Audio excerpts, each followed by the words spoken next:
Hoje é dia de tag. Oi gente, aqui é a Rei, eu tô de volta com tag. Dessa vez eu fui tagueada pela Amanda do Lendo e Comentando, vou deixar o vídeo dela aqui embaixo. Ela fez então a tradução dessa tag, que eu não me lembro exatamente qual é o título, mas enfim, eu vou deixar tudo aqui embaixo, tanto o vídeo original quanto o vídeo da Amanda pra vocês conferirem. E o vídeo, né, a tag consiste em 15 perguntas, deixa eu ver, 15 perguntas sobre sentimentos literários favoritos e eu vou ser bem breve com vocês, não vou ficar me estendendo muito porque são 15 perguntas, né? Vai ficar um vídeo extenso.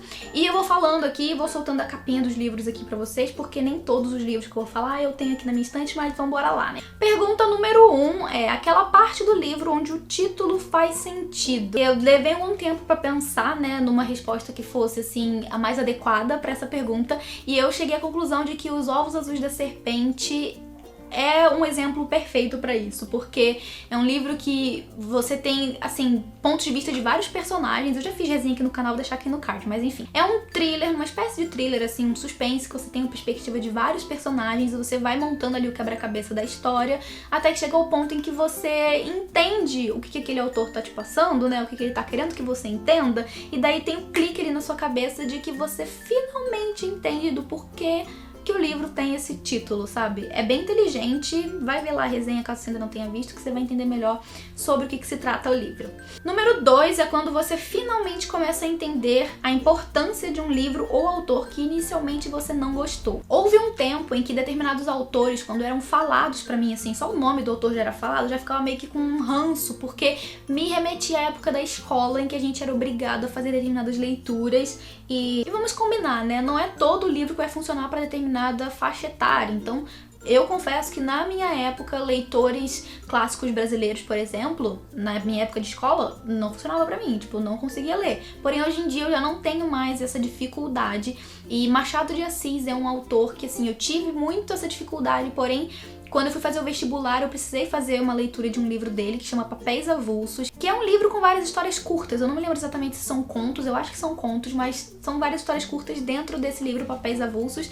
E quando eu fiz a leitura, eu fiquei tão grata, sabe? Eu fiquei tão surpresa e feliz com o livro que eu tinha lido. E principalmente porque justamente quando eu fiz essa leitura desse livro, né, pro vestibular, era numa época que a gente estava estudando determinada escola literária, calhou, assim, de funcionar tudo ali ao mesmo tempo e, assim, foi um mind-blowing pra mim, realmente explodiu minha cabeça e eu adorei. Perguntinha número 3 é quando você relê um livro e na releitura percebe que ficou mais fácil compreendê-lo. E eu escolhi uma releitura que eu fiz recentemente, porque eu não faço muitas releituras. Inclusive tem um vídeo aqui no canal de livros que eu quero muito reler. Se você tiver curiosidade também vou deixar aqui no card, mas enfim.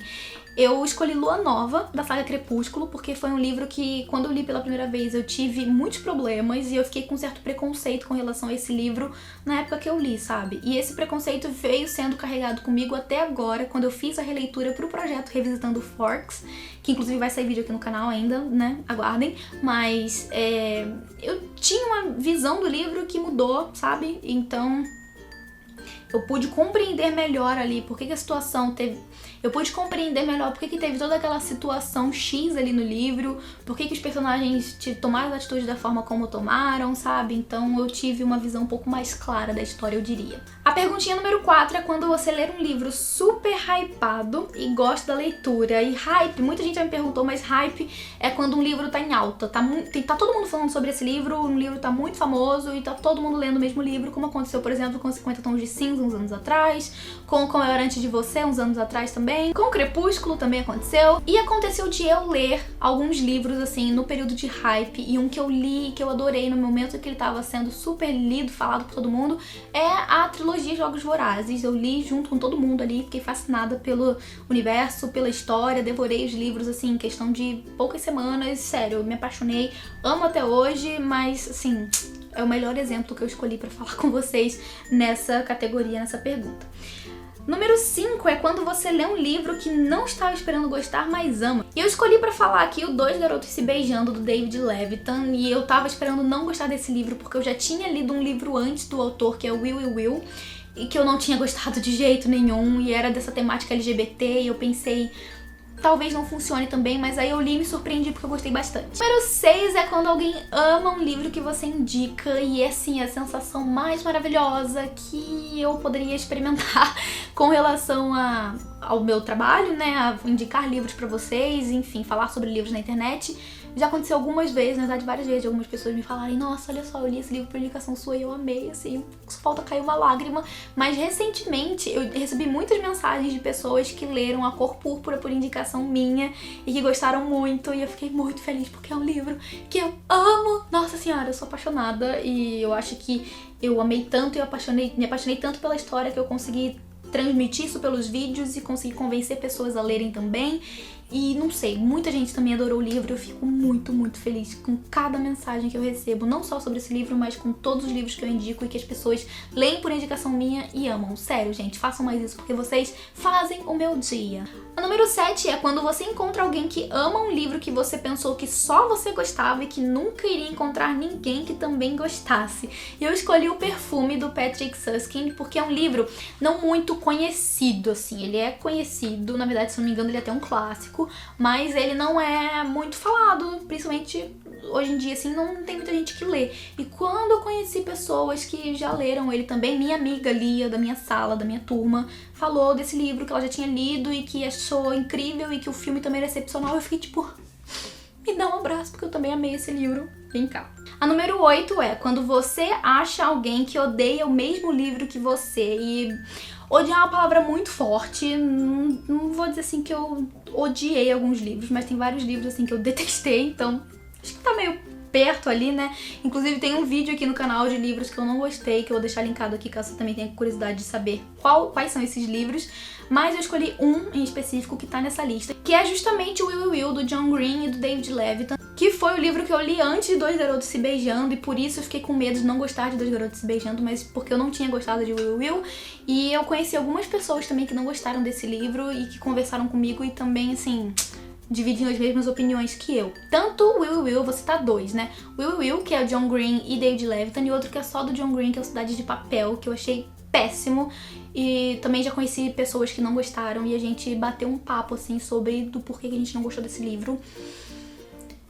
Não funcionaram. Número 9 é quando um livro conversa intimamente com você, como se algo que está naquele livro tivesse sido colocado ali especialmente pra você. E, assim, pensei já instantaneamente em O Ano em que Disse Sim, que é um livro que eu li ano passado e que eu me apaixonei, eu amei, eu senti que a Shonda Rhimes estava me pegando e me sacudindo, assim, pra me fazer acordar pra vida e pro que eu tava, sabe, construindo pra mim e esperando pra mim mesma. Fiz um vídeo aqui no canal sobre esse livro também, que se não tiver mais card aqui em cima, eu vou deixar aqui embaixo no box de informações.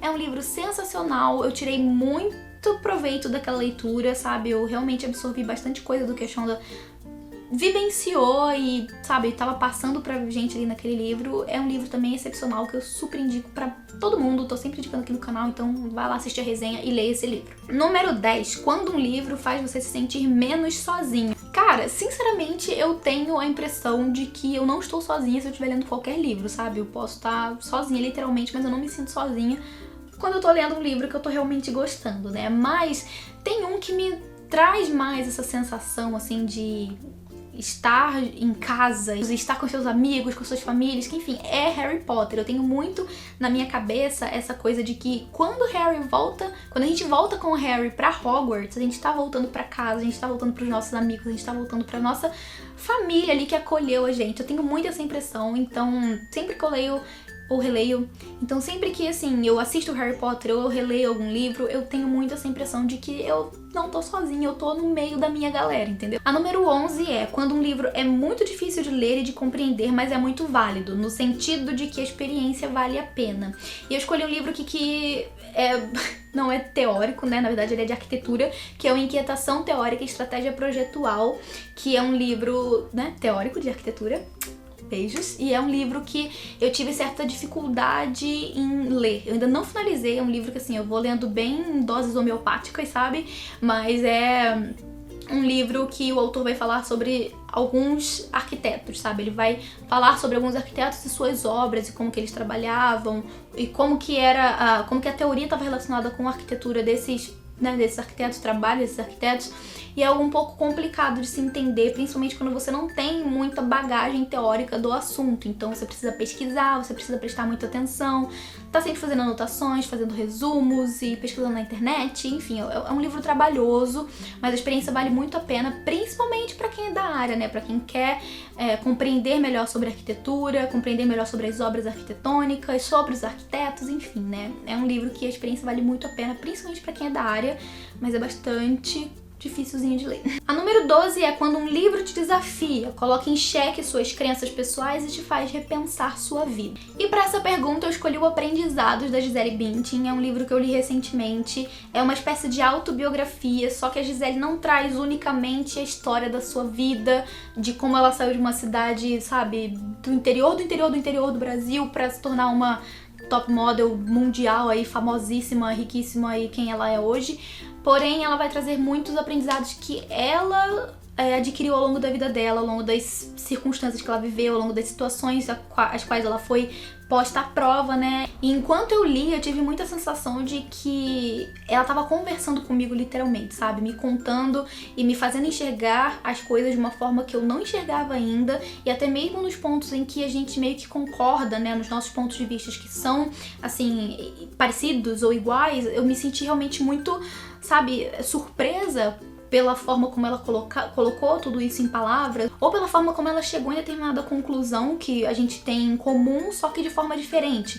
Eu achei um livro muito enriquecedor pra mim, e eu fiquei realmente repensando, assim, em muitas coisas. Por exemplo, qual é o meu propósito? O que que eu nasci pra fazer? O que eu, Renieri, tenho como missão pra fazer, sabe? E muitas questões filosóficas, assim, pessoais que eu desenvolvi ao longo do livro, que eu antes não pensava e que eu passei a pensar e repensar também na minha vida. Então eu acho que esse é um livro bem, assim, que condiz com essa pergunta. A número 13 é quando você finalmente lê aquele livro que estava na sua lista de leituras há muito tempo. E ano passado isso aconteceu com vários livros. Felizmente eu tirei da minha lista de leituras, né, de muito tempo, alguns livros. Dentre eles eu tirei O Nome do Vento, que é um livro que eu tô pra ler já, eu estava pra ler já fazia muito tempo, e eu consegui ler ele no começo do ano passado e foi, assim, incrível, uma leitura muito prazerosa, uma experiência muito legal.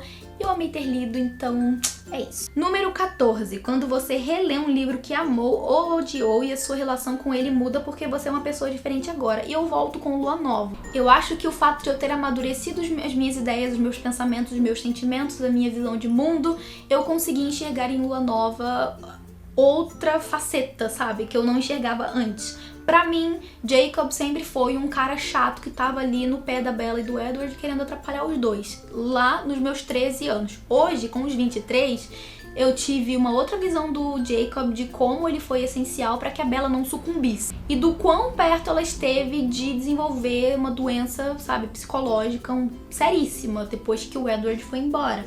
Então, assim, eu tenho muita ciência disso agora, da importância disso agora e da gravidade disso também, sabe, das doenças psicológicas. Então eu acho que isso mudou, assim, um pouco a minha forma de enxergar o livro. Por fim, número 15, quando você descobre um novo autor ou autora que tem uma obra vasta com vários livros publicados. E eu poderia dizer vários, mas eu selecionei a Margaret Atwood. Eu conheci ela por Vulgo Grace, que é um livro que eu li ano passado e que eu amei. Ainda não li mais nada dela, porém eu descobri aí ao longo do ano passado que ela tem muitos livros publicados, alguns que estão sendo publicados recentemente aqui no Brasil ou republicados. Mas enfim, né, ela escreveu O Conto da Aia e vários outros livros aí que foram publicados recentemente, né, ou republicados, como eu falei anteriormente, mas pra mim ela só tinha poucos livros escritos, mas ela tem bastante até, e eu fiquei surpresa com isso. Bom, pessoal, esse era o vídeo de hoje, espero que tenham gostado. Comentem aqui embaixo o que vocês acharam da tag das minhas respostas. Deixe seu curtir aqui se você gostou do vídeo pra ajudar na divulgação do canal, e se você for novo, eu te convido pra se inscrever e ficar por dentro das próximas novidades, porque tem sempre coisa nova saindo aqui no canal. Então era isso que eu tinha hoje pra vocês, a gente se vê no próximo vídeo, um beijão e até lá, tchau, tchau!